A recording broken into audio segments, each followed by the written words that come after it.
7 মাস হলে ডক্টর মোহাম্মদ ইউনূস ক্ষমতা গ্রহণ করছে, দেশের অবজেক্ট চেঞ্জ হয়ে গেছে। এ কথা কন না কা? গত 16 বছর ধরে দেখি ঈদের দিনে কত বিপদ, রাস্তায় জাম, বাজারত দ্রব্য মূল্যের ঠেলায় ঢোকা যায় না। সত্য করে সাক্ষী দেন তো, অন্যান্য বছরের সেই বছর ভালো না খারাপ? যেরকম ভালো না খারাপ? আরে ভাই, ডক্টর ইউনূসকে আপনি পছন্দ করতে না পারেন, তবে সত্যকে স্বীকার করতে হবে। গত 3 দিন আগে তিনি চায়না সফর করতে গিয়ে এমন খেলা দেশে পুরো পৃথিবী তাক লেগে গেছে। চীনে যাবার পরে পিকিং ইউনিভার্সিটি তাকে ডক্টরেট ডিগ্রি দিয়েছে। আমরা দেখেছিলাম স্বৈরাচার হাসিনা টাকা পয়সা দিয়ে ঘুষ দিয়ে ডক্টরেট ডিগ্রি আনতো।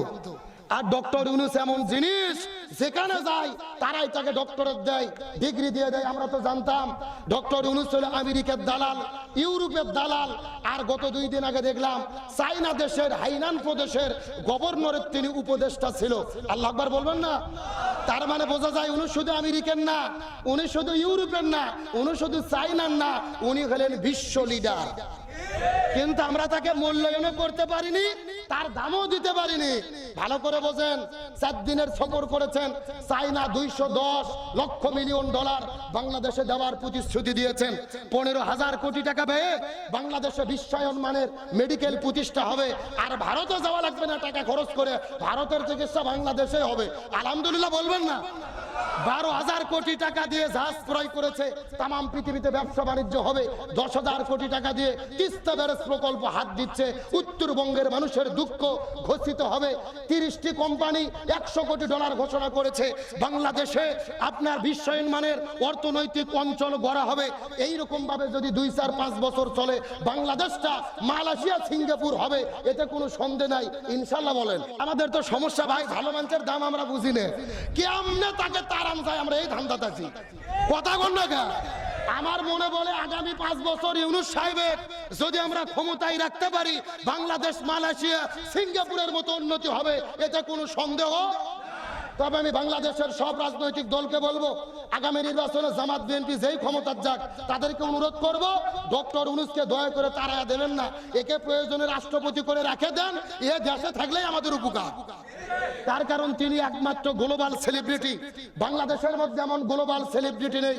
তামাম পৃথিবীর সবচাইতে সম্মানিত 3টে পুরস্কার, জোরে বলেন কয়টা? 1 নম্বর নোবেল পুরস্কার, 2 নম্বর আমেরিকান প্রেসিডেন্সিয়াল অ্যাওয়ার্ড, 3 নম্বর মার্কিন কংগ্রেসনাল অ্যাওয়ার্ড। এই 3টে পুরস্কার পৃথিবীর ভেতরে মাত্র 12 জন ব্যক্তি পেয়েছে। এই 12 জনের ভেতরে একজন ডক্টর মোহাম্মদ ইউনূস। আল্লাহু আকবার বলবেন না? পৃথিবীর 160টি ইউনিভার্সিটিতে ডক্টর ইউনূস সেন্টার রয়েছে, তাকে নিয়ে গবেষণা হয়, রিসার্চ হয়, কিন্তু আমরা তার দাম দিতে পারিনি, আমরা তার মূল্যায়ন করতে পারিনি। ভারত আজকে যদি ডক্টর ইউনূস সরকার না হতো, 3 মাসের ভেতরে সেনাবাহিনী ক্ষমতা নিয়ে আবার দেশের মধ্যে স্বৈরাচারদের ঢুকে দিত। শুধু ইউনূস আছে দেখে ভারত ষড়যন্ত্র করে কোনো পার পাই না। ইউনূস বলেছিল আমরা আন্তর্জাতিক খেলোয়াড়।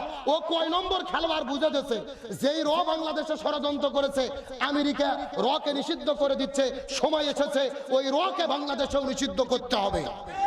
আমরা স্বাধীন দেশে আর কোন ষড়যন্ত্র দেখতে চাই? তাহলে আমি আপনাদের বলতেছিলাম, রমজান মাসের 4 নম্বর শিক্ষা হলো, শুধু রমজান কোরআন রোজা রাখার জন্য আসেনি। রমজান এসেছে কাকে বিজয় করার জন্য? কোরআনকে বিজয় করার জন্য। জোরে বলেন, কাকে বিজয় করার জন্য?